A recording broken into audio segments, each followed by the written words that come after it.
Cristian Bragarnik. Los fanáticos del franjiverde decidieron cantar el popular himno del club de espaldas al campo antes del partido ante el Córdoba, de la tercera jornada de la Liga de la Segunda División Española de Fútbol, como medida de protesta a la gestión deportiva de la entidad por parte del empresario argentino. Bien, a partir de esta premisa, quería hablar con alguien que tenga conocimiento de las sociedades anónimas deportivas, de gestión deportiva y por supuesto que también tenga la posibilidad de hablar con nosotros y que sea especialista en Elche. Por eso decidimos comunicarnos con Oscar Manteca Fernández. Oscar, ¿cómo te va? Bienvenido.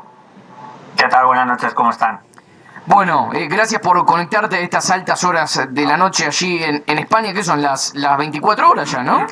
Sí, ahora ya pues arrancó el viernes realmente. Aquí en España son las 12 y 8 minutos. Bueno, a ver, contanos un poco, para meternos de lleno en este punto. Nosotros acá, comentarte que en Fútbol y Tranzas solemos hablar mucho y estamos profundamente en contra de la implementación de las sociedades anónimas deportivas, y quería consultarte primero cómo ves esta situación del Elche.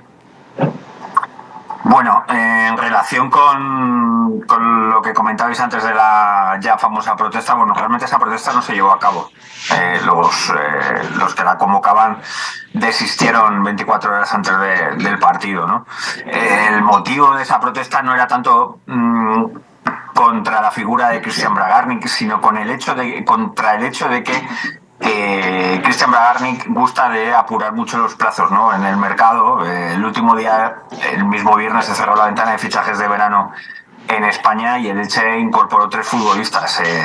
De los 8 que ha incorporado durante los 2 meses de julio y agosto, 3 han llegado la tarde-noche del viernes, del último día, y eso genera mucha ansiedad en el aficionado, ¿no? Y no es nuevo, es habitual. Pero es un poco la política de Cristian Bragarnik de que entiende que obtiene mejores condiciones apurando el mercado. Y eso es lo que se espera a muchos aficionados, y los convocantes, bueno, pues habían invitado a cantar un poco el himno oficioso que se canta antes del inicio de los partidos, el llamado aromas ilicitanos, bueno, pues cantarlo de espaldas un poco al campo, ¿no? Y al final, bueno, se desistió y no se llevó a cabo la protesta. Pero en el fondo, la crítica va más dirigida a eso, a que se ha apurado. De hecho, ahora mismo, entre que el lunes se ganó y los nombres que se concretaron finalmente en el mercado, se puede decir que si no va al entorno del Elche y pregunta al aficionado medio, le va a decir que está muy satisfecho con el mercado de fichajes. O sea que incluso ese espíritu crítico no se mantiene, ¿no? Ahora, Oscar, cuando agarra Cristian Bragarnik al Elche, por lo menos es lo que nosotros tenemos conocimiento hace un tiempo, ¿el equipo está en primera? No, esto ocurre justo hace 5 años, en 2019. Formalmente él se convierte en máximo accionista de Elche a 2 meses de que se declare la pandemia por COVID, ¿vale? En ese momento el Elche está compitiendo en segunda división. Y en España, como en Argentina y demás países, se suspende la actividad deportiva, se suspenden las competiciones, y en el caso de España se retoma allá por el mes de mayo, y en esos 2-3 meses el equipo consigue el ascenso a primera división. Las 3 temporadas siguientes compite en primera división, y esta es la segunda etapa en segunda división. Descendió en primavera de 2022, la temporada pasada ya ha competido en segunda división y esta continúa en segunda división. ¿Y cómo calificarías hasta el momento la presencia de Cristian Bragarnik, como le decís vos, o Bragarnik? Bragarnik, sí. Bueno, aquí en España hablamos de él también como muchos de vosotros, ¿no? Como el dueño total, ¿no? Ese apelativo que llegó, trascendió también aquí desde el principio. Yo me refiero a él normalmente como Bragarnik, como Cristian, pero bueno, en fin. Se puede decir que el Elche vive el mejor momento económico en sus 102 años de historia. Nunca ha tenido tanta estabilidad. Habrá quien diga que esto viene derivado de haber competido en primera división en 3 de las últimas 5 temporadas y no de la gestión de Cristian Bragarnik. Pero la realidad es que si hubieran realizado desembolsos significativos, importantes, y no traspasos además significativos que hay que sacar a Bragarnik, realmente el saldo hoy no sería tan bueno. Económicamente el club no estaría tan saneado. Pero sí que es cierto que en cierto modo, en lo que es económicamente, él, coincidiendo con su llegada más o menos, y con él, sobre todo y especialmente por ese primer ascenso en 2020, todo empieza a funcionar, a rodar económicamente muy bien, ¿no? Entonces, para mí, económicamente, el Elche está en el momento, en el mejor momento, su mejor momento en 102 años de historia. A nivel de gestión o de relación con el entorno y demás, sí que está muy discutida la gestión de Cristian Bragarnik. La afición de Elche pues espera mayor implicación. Se ha celebrado un centenario de la entidad hace 2 campañas y bueno, se esperaba mayor implicación del club. Eso sí que es cierto, no ha participado tanto como se esperaba. Eso queda en el debe de Bragarnik, de la época de Cristian Bragarnik en el Elche. Deportivamente, bueno, pues estamos hablando de que el primer año en el que él empieza a participar de la planificación, que es el verano de 2019, porque él, antes de hacerse con la mayoría accionarial, ya llega a hacer aportaciones económicas para ayudar al club a reforzarse en el mercado de verano de 2019. Bueno, pues ese año se cierra con un ascenso, las 2 temporadas siguientes se cierran con permanencia en primera división, la segunda de ellas es muy holgada, la tercera retiene jugadores muy importantes, tiene una plantilla bastante interesante, pero termina descendiendo. La cuarta, que es la pasada, no se consigue el objetivo siquiera de pelear por el playoff. Entonces era un conocido gusto como Sebastián Becasese quien estaba al frente del banquillo, y esta temporada acaba de arrancar y el objetivo va a ser el mismo, ascender. Pero digo, o sea, no hay un éxito deportivo si estamos diciendo que el Elche, con la mayor billetera de su historia, no termina compitiendo ni por el playoff, que entra hasta el octavo. Acabó la temporada pasada el 11º. Vamos a ver, es que hay que distinguir. Es que no están, en España no está seguido. El que uno tenga billetera o que el equipo tenga dinero o riñón no quiere decir que pueda destinar ese dinero a fichar. Existen unas reglas de control económico que te limitan, ¿no? Tú tienes la posibilidad de incorporar futbolistas dentro de lo que se conoce como un límite de coste de plantilla deportiva que te establece la Liga de Fútbol Profesional, el ente que rige los clubes, ¿no? Y te establece un presupuesto y tú dentro de ese presupuesto te tienes que constreñir ese presupuesto, y ese presupuesto responde básicamente a los ingresos que tú prevés que vas a tener esa temporada, traspasos que puedas llevar a cabo, haber llevado a cabo en años anteriores, y además tú no puedes gastarte todo lo que tienes en el banco, como quien dice, en fichajes. Dicho lo cual, es verdad que, por ejemplo, la temporada pasada tenía un límite de plantilla deportiva de 24 millones de euros, y creo recordar que el gasto en plantilla deportiva de Elche fue de 14, es decir, que hubo ahí una diferencia de 10 millones entre lo que se podía gastar y lo que se gastó. Ahí digamos que hay un gasto con mesura, con contención.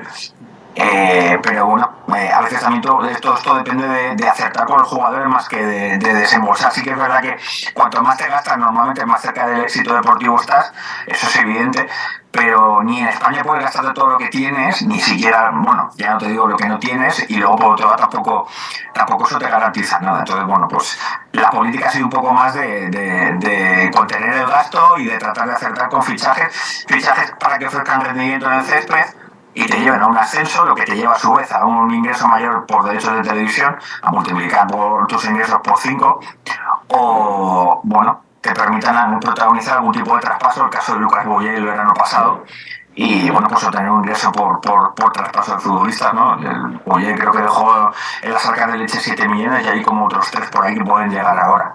Entonces, bueno, pues esa es un poco la política de Bragarnik. Al aficionado le gustaría que su equipo estuviera en primera división y peleando en la parte alta, o en mitad de la categoría, sin temer por el descenso, pero la realidad es que, bueno, pues eso a veces, o la experiencia concretamente en el Elche, no es buena del todo, y os voy a contar muy rápido por qué. Porque allá por 2013, la 2013-2014, en la 2013-2014 sí, el Elche pierde la categoría, pero baja de primera a segunda división y pone fin a su anterior etapa en primera división, pero la pone de manera muy abrupta. Había terminado, creo que era 13º en primera división, pero baja los despachos, lo desciende por una deuda con la agencia tributaria. Esa situación ahora sería imposible, ¿no? El control económico que impone la Liga le echó del fútbol de la primera división, le hizo bajar de categoría, aunque en el campo se había ganado con creces la permanencia. Y ahora, sin embargo, pues esa situación no se produciría. Tengo una pregunta, obviamente, relacionada al tema sociedades anónimas deportivas. ¿Cómo es que se orquestó el hecho de que los clubes sean SAD en España, y que obviamente hasta el día de hoy solamente existen 2 o 3 equipos, o 4 que... Cuatro. Claro, Barcelona, Real Madrid, Athletic y Osasuna. Sí.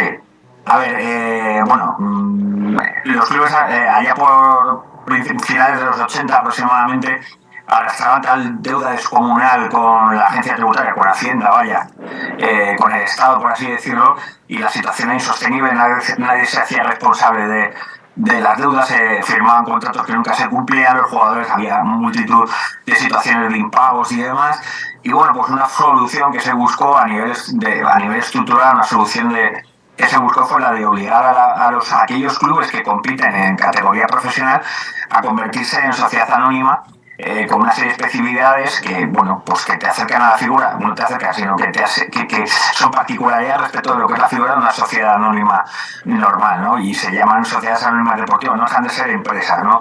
Eso lo que hizo fue que los clubes se vieron obligados a capitalizarse, es decir, a convertirse en sociedad anónima deportiva, se les fijaba por el Estado, por el Consejo Superior de Deportes, un capital social. Sí, y se les obligaba en un plazo determinado a convertirse en sociedad anónima deportiva. Eso hacía que entrase dinero suficiente para saldar deudas o por lo menos para reordenar económicamente las entidades. Y a partir de ahí, los administradores de derechos se hacían responsables, incluso tenían que han de avalar, los consejos han de avalar, bueno, pues aquellas obligaciones que contraen, ¿no? Se trató de buscar mayor... no mayor estabilidad, sino cumplimiento, desde luego, de las obligaciones económicas y, sobre todo, bueno, pues evitar situaciones de desaparición de clubes y demás. Eso se impuso por ley a principios de los 90, creo que fue una ley del año 90, y luego hay un reglamento del 99, creo que es, que lo regula más profundamente. Y el Elche viene a convertirse, en el caso del Elche de Cristian Bragarni, viene a convertirse en sociedad anónima deportiva ya por 2004, creo recordar. Los clubes que militan en primera o en segunda división en España, o en la primera categoría, por ejemplo, del baloncesto español, están obligados a convertirse en sociedad anónima deportiva cuando se cumple un año desde que empiezan a competir en esta categoría. Entonces hay muchísimos clubes que se convirtieron en sociedad anónima deportiva automáticamente, y otros, por ejemplo, aquel que no lo es hoy, si ascendiera el año que viene a segunda división, pues tendría un año para convertirse, ¿no? Hay 4 clubes, como bien has dicho, que no lo son. 3 porque se consideraban en su momento históricos, que son en el Athletic Club de Bilbao, el Fútbol Club Barcelona y el Real Madrid, y 1 que es Osasuna, que no se convirtió porque los 4 ejercicios anteriores había tenido saldos positivos, no había tenido pérdidas. El resto de clubes perdían de aquel entonces, bueno, debían una barbaridad y perdían anualmente una barbaridad de millones, ¿no? Y cada año se hacía más grande la pelota. Esa situación, las sociedades anónimas deportivas la paró, la frenó, pero no del todo. Realmente ha seguido habiendo un descontrol hasta arrancado el siglo XXI, cuando ya además la Liga, a través de la FIFA, incorpora esto del control económico, del fair play financiero, y se establecen unas reglas muy limitadas, unas reglas muy exigentes, no para los clubes, para las sociedades anónimas deportivas que compiten en primera y segunda división, y el gasto pues está todavía más contenido. Así hay clubes como el Atlético de Madrid, que no me atrevería a dar una cifra hoy, pero todavía arrastra una deuda significativa, por ejemplo, con la agencia tributaria, con Hacienda. Es decir, que no todos los clubes han terminado reorganizando o